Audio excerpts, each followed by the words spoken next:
aseguró nuestra estancia en el reino celestial, ¿sí o no? Eso lo tenemos seguros. Pero ¿cuándo vamos a estar en el reino celestial? ¿Hoy? ¿Mañana? No lo sabemos. Puede pasar un día, puede pasar un mes, puede pasar años, puede pasar décadas. Pero el lugar está asegurado.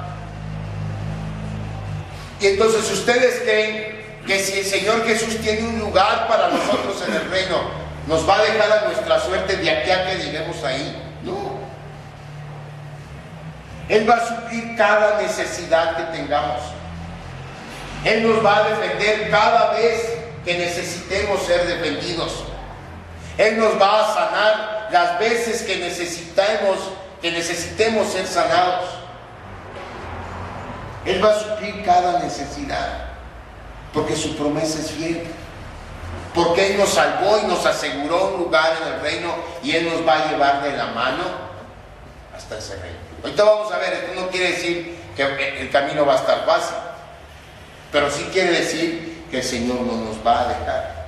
Por eso decimos, si Jesús es todo lo que tenemos, entonces tenemos todo lo que necesitamos.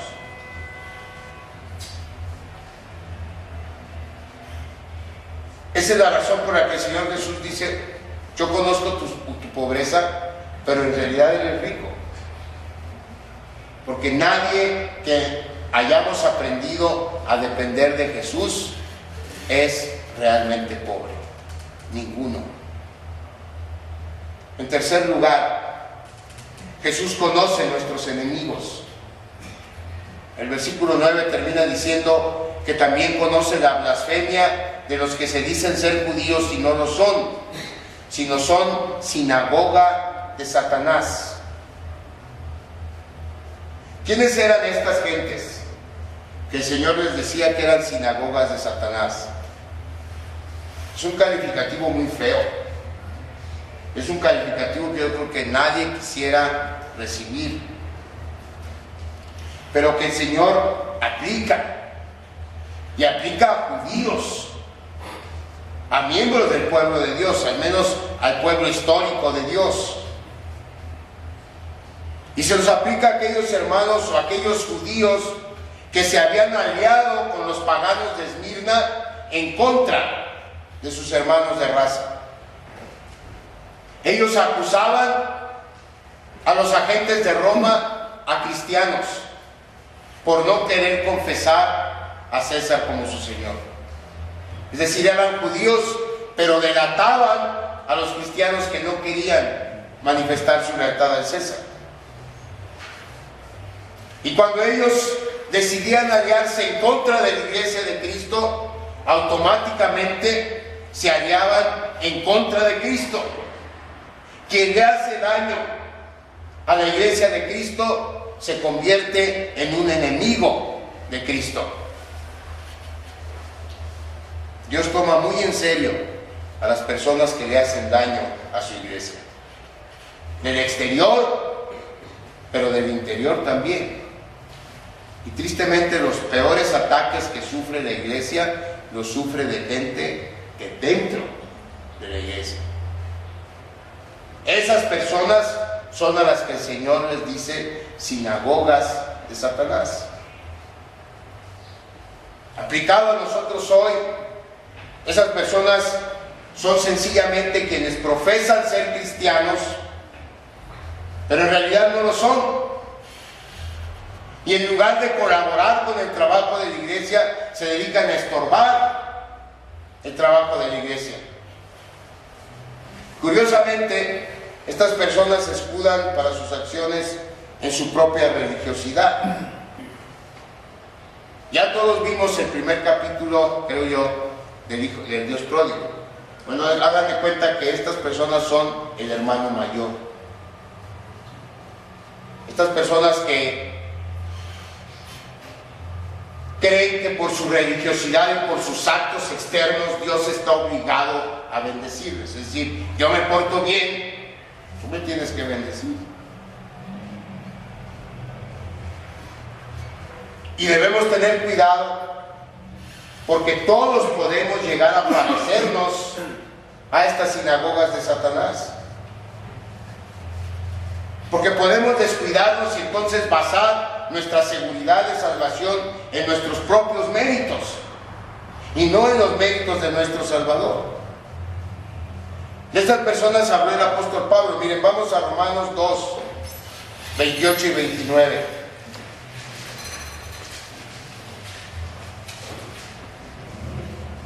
Ahí Pablo dice: pues no es judío el que lo es exteriormente, ni es circuncisión la que se hace exteriormente en la carne, sino que es judío el que lo es en el interior, y la circuncisión es la del corazón, en espíritu, no en letra, la alabanza de la cual no viene de los hombres, sino de Dios. Entonces no nos queda más que orar para que Dios nos preserve en el Evangelio, es decir, que no se nos olvide nunca que somos salvos por Jesús, por lo que Jesús hizo por nosotros, no por nuestra religiosidad, no porque seamos muy buenos, no porque seamos mejor que nadie.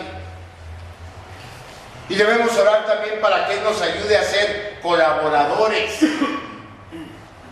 no ser un estorbo en el trabajo de la iglesia, porque de otra manera, entonces, tan feo como se oye y tan triste como es, entonces nos convertimos en sinagogas de Satanás. En cuarto lugar, el Señor Jesús nos dice: no teman, no teman. Versículo 10: no temas en nada lo que vas a padecer. He aquí el diablo echará a algunos de vosotros en la cárcel para que seáis probados, y tendréis tribulación por 10 días. Hay mucha instrucción para nosotros en estas palabras. Primero, nuestro Señor Jesús sabe lo que nos va a suceder.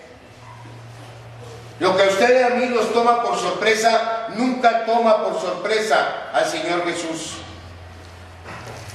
En segundo lugar, y esto pudiera parecernos extraño, pero en ocasiones Él permite que Satanás nos ataque, y que Satanás nos ataque con toda su fuerza. Y en tercer lugar, y lo más importante, nuestros sufrimientos están controlados y están delimitados por el Señor Jesús. Jesús le dice a la iglesia de Esmirna que serán atribulados por 10 días. Y es una afirmación extraña. ¿Qué son 10 días? ¿A qué se refiere? ¿Son 10 días normales o son 10 periodos de tiempo? ¿A qué se refiere? No lo sabemos. Es un número simbólico. Y si usted se pone a pensar, hay muchos de nosotros que hemos estado sufriendo por mucho más que 10 días. La cuestión del sufrimiento y el tiempo que dura ese sufrimiento para un cristiano, tengo que confesar que escapa a mi comprensión. ¿Por qué sufrimos? No lo sé. No lo alcanzo a comprender. Tampoco sé por qué, si bien es cierto que a todos nos llueve, hay algunas personas que su lluvia es nada más una llovizna, ¿no? Una nube pasajera. Y otros pareciera que traen la nube sobre la cabeza y todo el tiempo les está lloviendo. Y lloviendo fuerte. ¿Por qué sucede eso? No lo sé tampoco, hermanos. Y creo que nadie lo sabe. Así que la única conclusión válida a la que podemos llegar para encontrar descanso en nuestras almas es a la conclusión que la Biblia llega. Una conclusión que está también en una de las cartas del apóstol Pablo, 1 Corintios 10, versículo 13. En 1 Corintios 10, 13 dice la palabra: no os ha sobrevenido ninguna tentación que no sea humana, pero fiel es Dios, que no nos dejará ser tentados más de lo que podéis resistir, sino que dará también juntamente con la tentación la salida para que podáis soportar. Mírenlo de esta manera. Si Jesús dice que vamos a sufrir 10 días, ningún poder en la tierra, ni en el cielo, ni en el infierno va a poder hacer que nuestro sufrimiento dure 11 días. Si Jesús dice que van a ser 10 días, van a ser 10 días. No van a ser menos, pero no van a ser más tampoco. El tiempo límite de nuestras pruebas ha sido determinado por el Señor. Por eso Él dice, no teman, no teman. Él ya sabe lo que va a venir. Él ya sabe el sufrimiento que vamos a padecer. Dios sabe lo que está haciendo. Dios sabe qué hacer. Dios está haciendo cosas en nuestro favor, aunque nosotros no la veamos. Muchas veces pensamos que no vamos a poder soportar, que nos vamos a hundir, que esto es el fin. Y Dios nos da un respiro, porque Jesús tiene control de nuestras vidas. Y una cosa es segura, Dios va a cumplir el propósito que tiene para cada uno de nosotros. Y una quinta y última cosa que nos enseña esta carta es que el Señor Jesús nos dice, sean fieles. Así acaba la carta. Sé fiel hasta la muerte y yo te daré la corona de la vida. El que tiene oído oiga lo que el Espíritu dice a las iglesias.